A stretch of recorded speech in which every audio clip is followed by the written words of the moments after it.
السلام عليكم ورحمة الله وبركاته.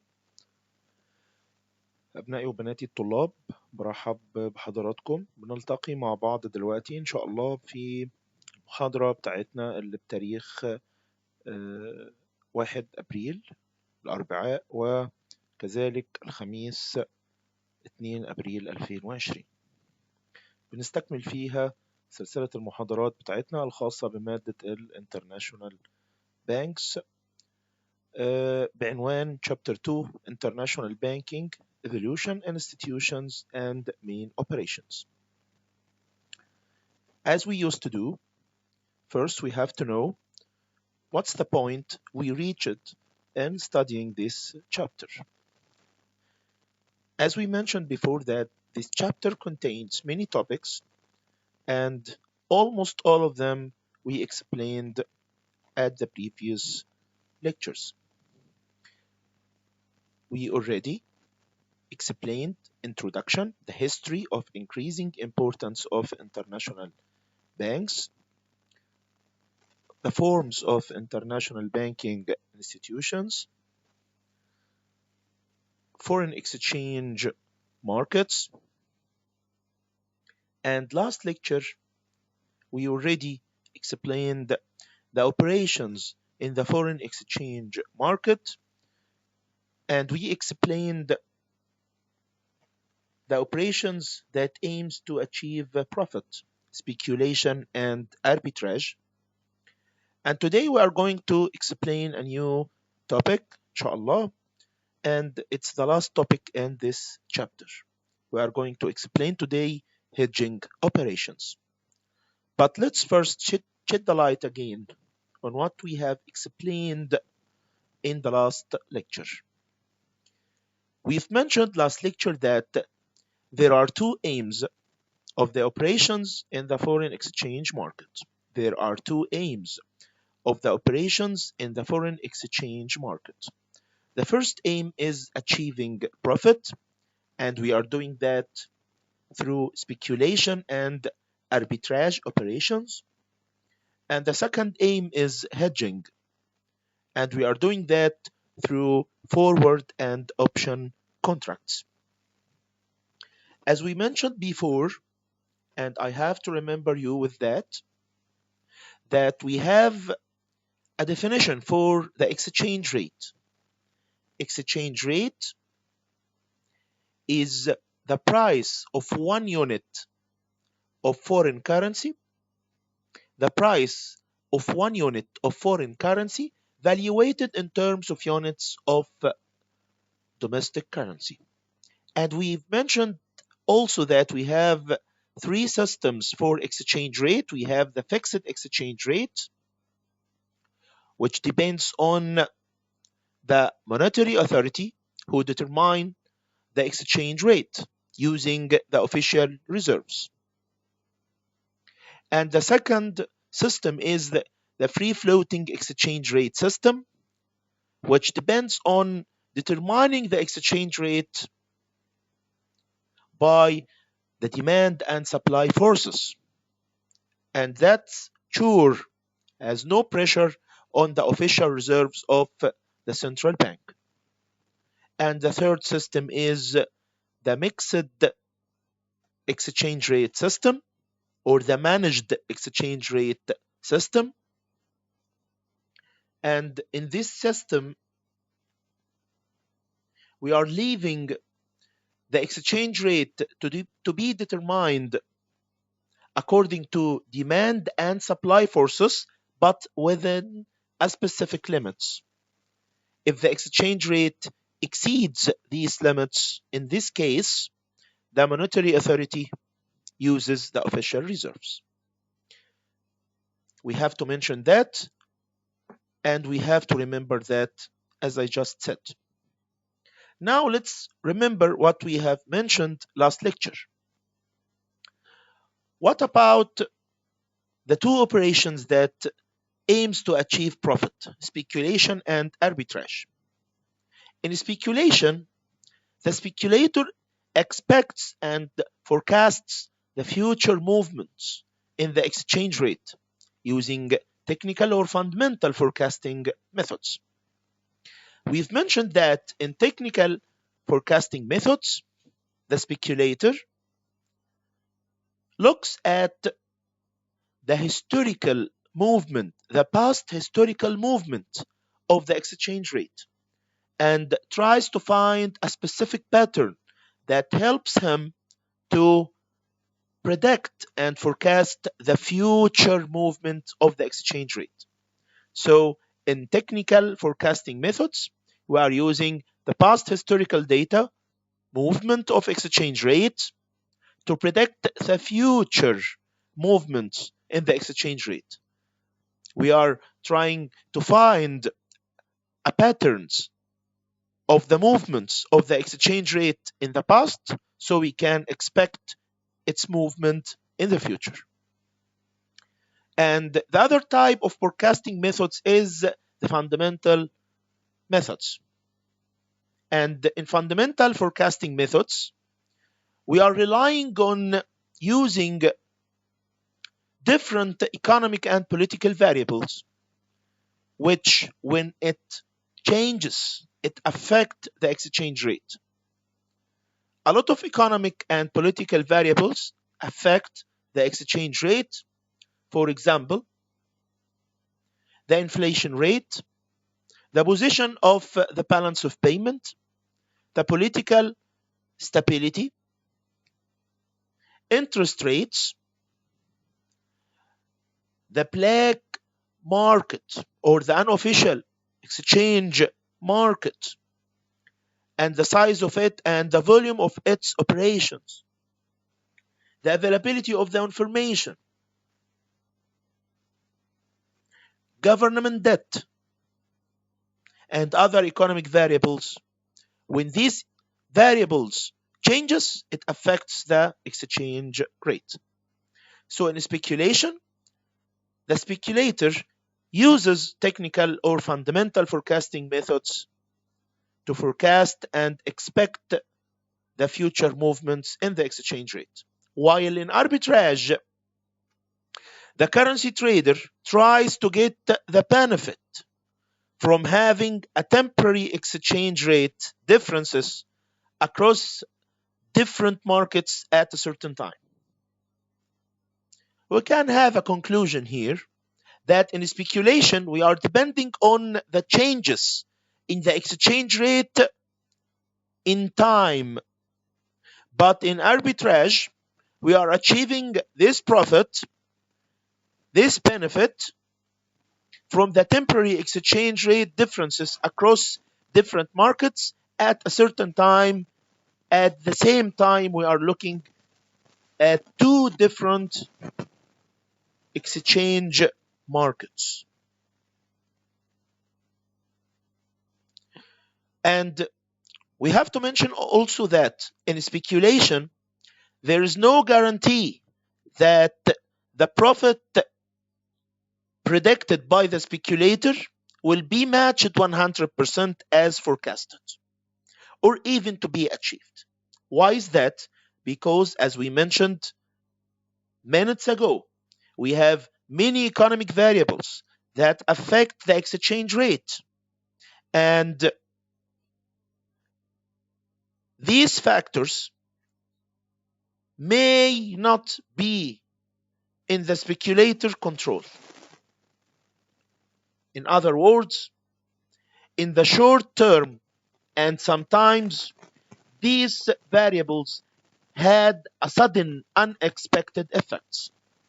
So again, why the speculator forecasting is not 100% guarantee to be matched? Because there are many factors that affect the changes in the exchange rate.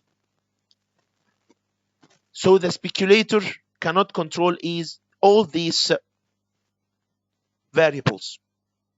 Because in the short term, it had a sudden unexpected effects that the speculator couldn't predict. This is why his forecasting may be reversed and the profit he seeks may turn into a loss. In arbitrage,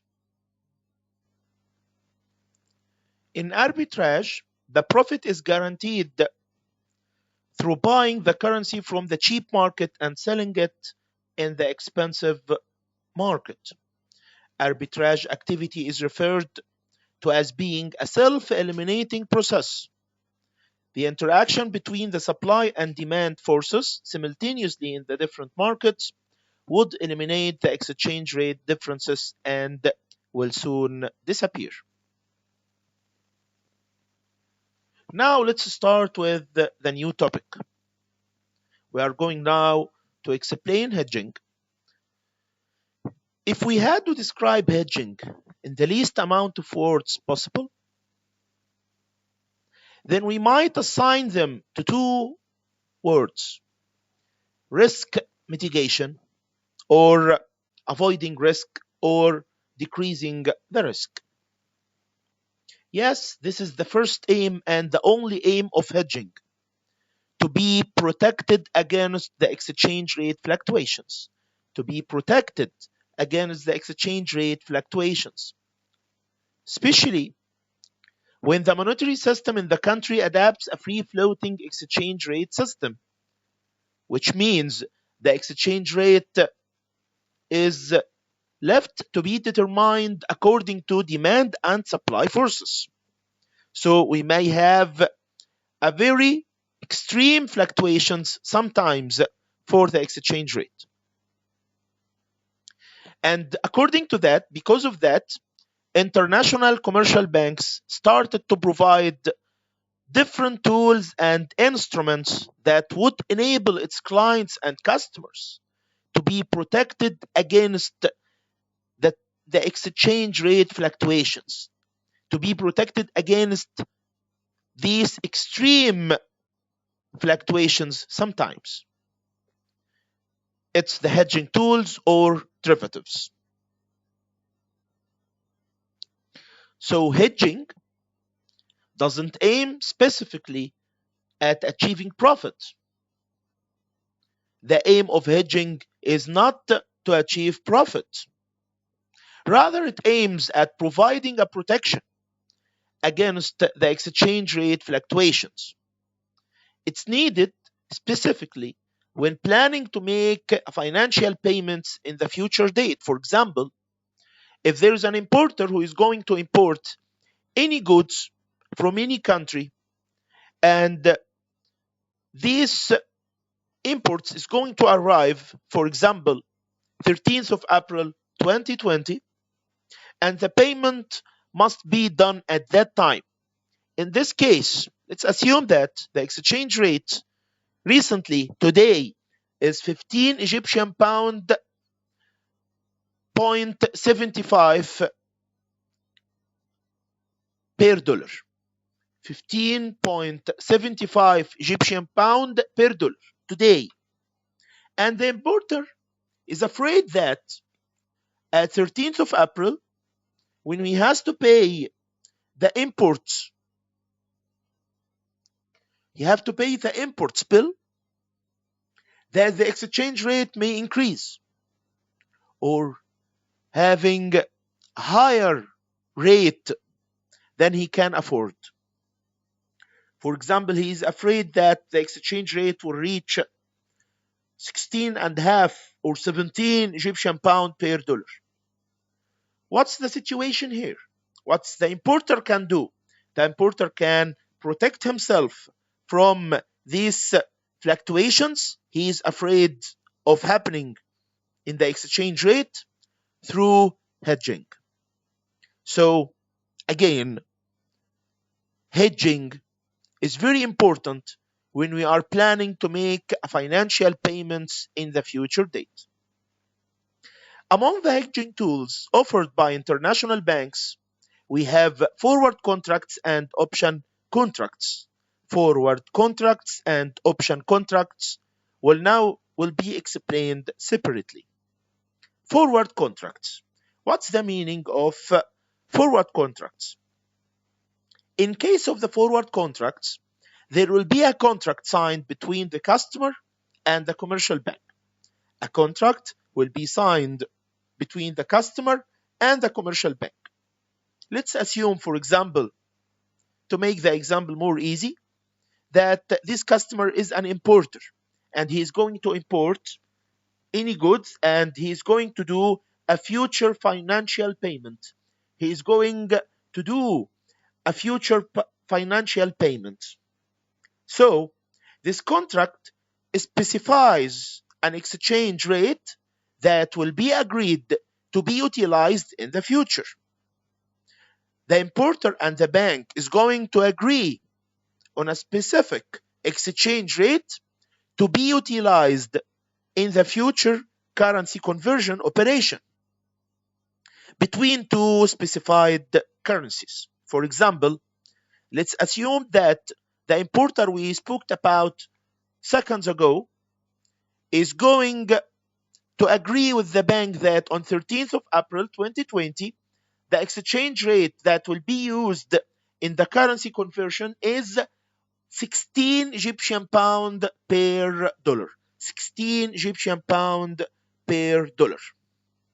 In the future, the agreed exchange rate, 16 Egyptian pound per dollar, the agreed exchange rate will be used regardless of the prevailing market rate at that future date. So in the future, at 13th of April, if the exchange rate is 16.5, 16.6, 17, or even lower, 15.5, 15, or 14, in this case, we are not going to use any exchange rate but the exchange rate in the contract. The 16 Egyptian pound per dollar is the only exchange rate is going to be used. So in the future, the agreed exchange rate will be used regardless of the prevailing market rate at the future date. The agreed rate is called forward rate, and it's obligatory to be utilized. It's obligatory to be utilized.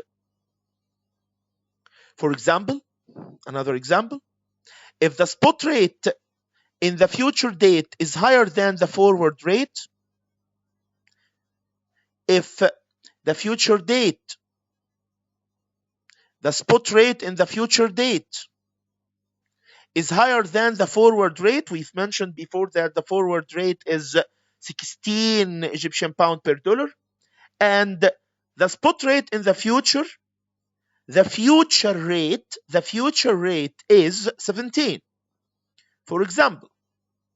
So the commercial bank would have a loss by the difference. Why? Because it's an obligatory rate. The importer is only going to pay 16 Egyptian pound per dollar, and the bank is going to pay the difference. The bank would have a loss by the difference. The exchange rate in the future rate is 17, the forward rate is 16, the difference is 1 Egyptian pound per dollar. The bank is going to have a loss by 1 Egyptian pound per dollar. Why? Because the forward rate is obligatory rate. We are going to use this rate regardless the increasing in the exchange rate in the future. But for the customer, this increase in the exchange rate, the future rate, when it's higher than the forward rate, for the customer, it's a good news. And in this case, he can achieve the profit.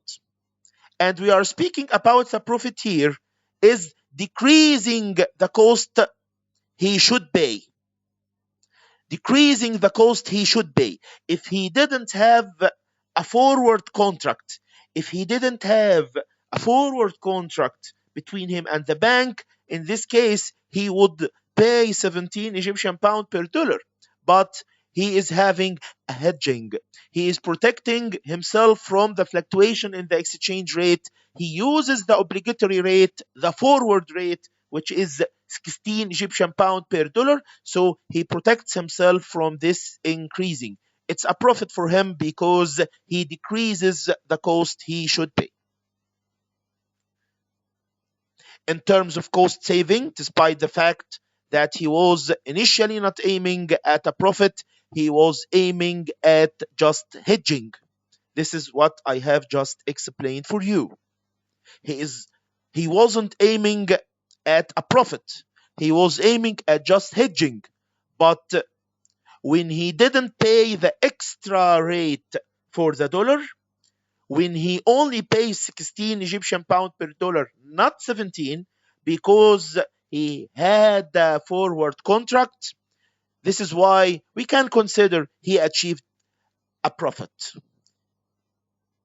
How he achieved a profit? By decreasing the cost he should pay. Let's have a simplified example, a full example. If the bank and the importer agreed today, 1st of April 2020, when the exchange rate was 16 Egyptian pound, this is the spot rate of today. This is the spot rate of today, the spot exchange rate today, the present rate, the present exchange rate. It was 16 Egyptian pound per dollar. This is another example, other than the example we mentioned before. This is another example. If today, 1st of April 2020, the present exchange rate, the exchange rate today was 16 Egyptian pound per dollar, and the bank and the importer agreed to use a specific exchange rate in the future, when the import deal comes into a practice, 13th of April 2020. The agreed rate is called the forward rate. How much is the forward exchange rate? It's 18 Egyptian pound per dollar. If the spot rate in the future date, if the spot rate in the future, if the future exchange rate, 13th of April 2020, is higher than the forward rate, for example, it reaches 20 Egyptian pound per dollar, so the forward rate here is lower than the future rate. The future rate is higher than the forward rate. So the forward rate is lower than the future rate. We are speaking from different angles, but it's the same meaning. So if the spot rate in the future rate is higher than the forward rate, for example, 20 Egyptian pound per dollar, the commercial bank would have a loss by the difference. 20 minus 18 equals 2 Egyptian pound per dollar. Why the bank here is having a loss? Because the future rate is higher than the forward rate. So the importer saves 2 Egyptian pound per dollar as a cost that he would pay if he didn't use forward contracts. So let's have a question here. We've compared between the future rate and the forward rate. We used the forward rate and the future rate. What about the present rate? We didn't mention here. We mentioned here, but we didn't use it. What's the importance of knowing the present rate, the spot exchange rate today? What's the importance of that? Yes, we are having 3 scenarios to use the spot rate at present date, the spot rate today, the present rate. If the forward rate in the contract is higher than the spot rate at the time of signing the contract, the gap here is called the forward premium. It's a premium that is going to be paid by the importer, but in the future. This is why it's called the forward premium. But if the forward rate is lower than the spot rate at the present, is lower than the present rate, the forward rate is lower than the spot rate at the time of signing the contract. In this case, the importer is going to have a discount in the future. This is why this gap is called forward discount. Forward rate, when it equals the spot rate at the time of signing the contract, in this case, the importer and the bank agreed to have a currency without any changes in the exchange rate, and the exchange and the currency in this case is said to be flat. So we comparing the forward rate and the present rate, or the spot rate at the time of signing the contract, to know if we are having a forward premium or forward discount, or we are having a flat currency. And we are comparing the forward rate with the future rate. We are comparing the forward rate with the future rate to know if we are having a loss or a profit for both the importer or the bank. Let's have another numerical example about forward contracts. The spot rate in the market is currently 15 Egyptian pound per dollar, and the trader is willing to import raw materials from USA, where the payment would be made in the future with $10,000. So the spot rate at signing the contract is 15 Egyptian pound per dollar. The spot rate today, the present rate is 15 Egyptian pound per dollar. The trader, the importer, decided to sign a forward contract where the agreed forward exchange rate is 11 Egyptian pound per dollar. 11 Egyptian pound per dollar. We are seeing now that the forward rate is lower than the rate at the time of signing the contract. We can notice that. However, the spot rate in the future, the spot exchange rate in the future rate became 9 Egyptian pound per dollar. 9 Egyptian pound per dollar. So in this, according to these givings, we are having the following requirement. First, is there a forward premium or discount? And by how much? Is the forward rate optional or obligatory? Would dealing with the forward contract be in the favor of the bank or the importer in this case? Is the forward contract is in the benefit or in the favor of the bank or the importer? And why? Calculate for each of them the profit or loss. Let's have the solution here. The solution of the first requirement is, yes, there is a forward discount by 4 Egyptian pound per each dollar, because at the time of signing the contract, the forward rate is lower than the spot rate. The forward rate is lower than the spot rate at the time of signing the contract. And the requirement number 2 answer is, the forward rate is obligatory, not implemented. The forward rate is an obligatory, not implemented.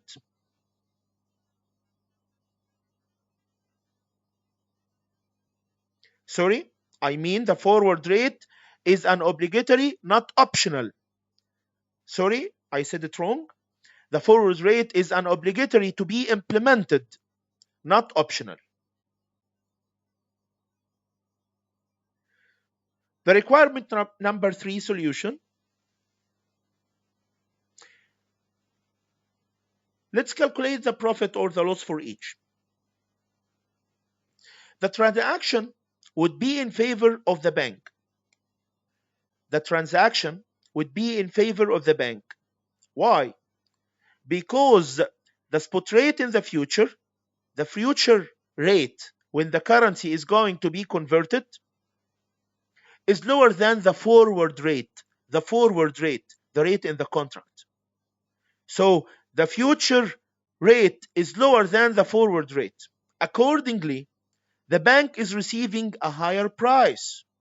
The bank agreed the contract that the exchange rate is going to be practiced at 11 Egyptian pound per dollar, but the actual rate is 9 Egyptian pound per dollar. The actual rate is 9 Egyptian pound per dollar. The difference is for the bank benefit. 2 Egyptian pound per dollar. It's a profit for the bank. So the bank is going to receive from the importer 11 Egyptian pound per dollar, but the actual exchange rate in the future rate is actually 9 Egyptian pound per dollar. So the bank is having 2 Egyptian pound per dollar as a profit. and the total amount of the import was $10,000. $10,000. So the bank achieved 20,000 Egyptian pound. 20,000 Egyptian pound in this contract. Accordingly, the trader is paying a higher price. He agreed to pay 11 Egyptian pound per dollar, while the exchange rate in the future became 9 Egyptian pound per dollar. So he pays extra cost. In this regard, although the trader wasn't taking profit or loss, he received the hedging service he was willing for. Yes, one of you is going to ask me, how did he receive the hedging services? Let's assume that the exchange rate didn't reach 9 Egyptian pound per dollar. Let's assume that the exchange rate reached 12 Egyptian pound per dollar or 13 or more. Would the trader pay this higher rate? No, he is going only to pay 11 Egyptian pound per dollar. What happened here is that he made a hedging decision. He had a hedging service. He protect himself. He protect himself from the fluctuations in the exchange rate. Maybe the exchange rate didn't increase as expected, but he gets the benefits of hedging services. Now, he has an extra cost by such 2 Egyptian pound per dollar, and such extra cost could be perceived as a loss for him. We've mentioned in the lecture, the online lecture at Zoom, that when some of you has some trouble understanding the idea of achieving a hedging services and get the benefits of having a hedging service, but at the same time you are having a loss, I will remember you with the example we used at the online lecture at Zoom, using Zoom application. Do you remember when we mentioned the insurance of a car? You bought a new car and you had an insurance contract. You are going to pay, for example, 10,000 per year as an insurance contract for your car. If your car had an accident, you are having the benefits of the insurance contract. Your car will be fixed or replaced according to the contract. The fix cost may be higher than 10,000 Egyptian pound, maybe 20, maybe 30. Maybe the car will be cancelled. You are having a total loss, and the insurance company will buy you a brand new car, and you only paid 10,000 Egyptian pound. In this case, you had the benefit of the insurance contract. What if you didn't have any accidents? You paid the 10,000, yes. You paid a cost, yes. But you didn't get any benefits of it. Your car didn't have any accident, so you didn't get your car fixed or replaced. Yes. You paid 10,000 not to have for sure a car fix or a car replacement. You paid the 10,000 only to protect yourself from the future risk. If the car had an accident, you are protecting yourself from a future risk. So, shortly, in forward contracts, we can summarize it and say that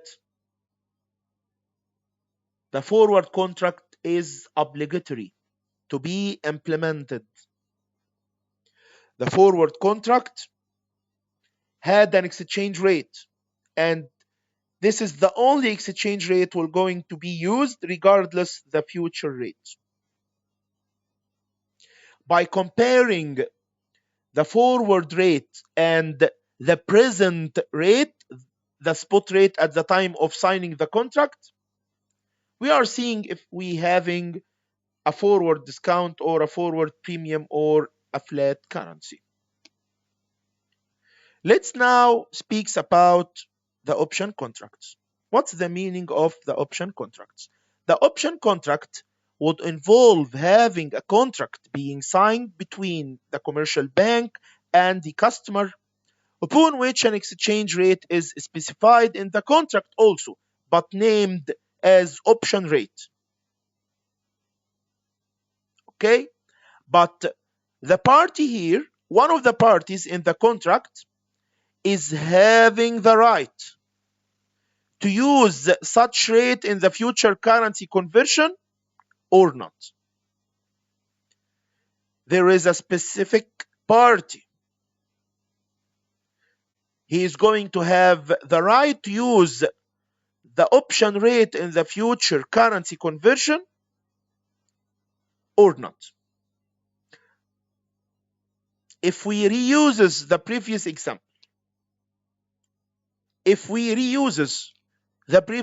example, if the contract has been set as an option rather than a forward contract, let's assume that the previous numerical example is not a forward contract, it's an option contract. So the rate of 11 Egyptian pound per dollar will be set as the option rate or exercise rate, also called strike price. Let's name it option rate. Let's name it here option rate. So we are having now an option contract, not a forward contract. The rate here is called option rate, not forward rate. So in the option contract, we are having an option rate 11 Egyptian pound per dollar. So the trader, the importer, would have had the option to choose between applying either the spot rate of the future 9 Egyptian pound per dollar or the option rate 11 Egyptian pound per dollar. The importer here is having an option. The option rate is optional, not obligatory. So the trader is going to choose what's better for him. The trader is going to choose to apply the rate that achieve for him more benefit or more profit. So the trader is having the option to choose between applying the future spot rate 9 Egyptian pound per dollar or the option rate 11 Egyptian pound per dollar. Sure, the trader will choose to apply the future spot rate 9 Egyptian pound per dollar. And by using this future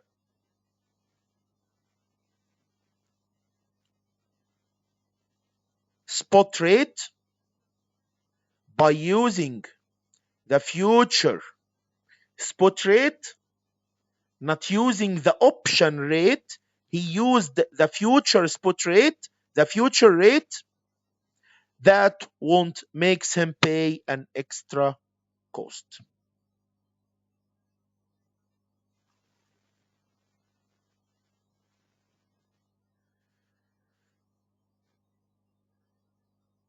If the right to choose whether to deal with the future spot rate or the option rate is to the seller, in this case, the contract is referred to as put option contract. On the other hand, if the right is given to the buyer the contract is referred to as call option. The cost of the option contract, sure, for these properties, according to these properties, is much higher and more expensive relative to the forward contract in terms of the contracting cost charged by the trader. Sure, if you want to have this right to choose to use any rate you want according to your benefit, this is why the option contract is more expensive than the forward contract. A question to think about for the next days: what's better for the traders in both short term and long term? Is it better for the trader in short term to use option contract or forward contract? Is it better for the trader and importer in the long term to use option contract or forward contract? These questions, you have to think about it for the next lectures, inshallah. So today we finished the last topic of chapter 2, which is hedging contracts. We explained forward contract and option contract. بكده يا شباب نبقى انتهينا من محاضرة النهاردة اللي هي خدناها اونلاين في باستخدام برنامج الزوم الأربعاء والخميس الموافق 1 أبريل و2 أبريل.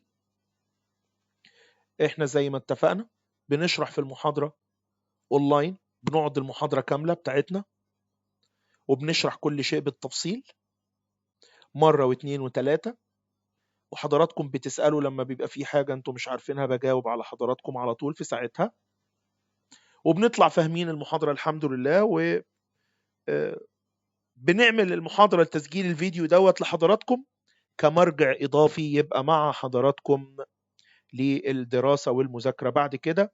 ما تبقاش مجرد المحاضرة مع حضراتكم PDF أو وورد أو باوربوينت من غير صوت، إنما بيتم تسجيل هذه المحاضرة تبقى مع حضراتكم كمرجع إضافي للدراسة، بالإضافة إلى الشرح الكامل اللي بنعمله على الزوم مع بعض في المجاميع ال5 المختلفة اللي بنشتغل معاهم يومي الأربعاء والخميس. أوكي، فبكل التوفيق، وأتمنى حضراتكم تذاكروا أول بأول، ولو في أي أسئلة بخصوص هذا الموضوع بعد ما تذاكروه، يعني بعد ما حضرتوه خلاص معايا في الزوم الأربع والخميس امبارح والنهارده، وبسجل لحضراتكم المحاضرة هو دلوقتي بعد ما تذاكروها بقى خلال الأسبوع دوت إن شاء الله. لو في أي أسئلة حضراتكم بتسألوني سواء على الإيميل أو على الجوجل كلاس روم أو على الصفحة بتاعة الفيسبوك.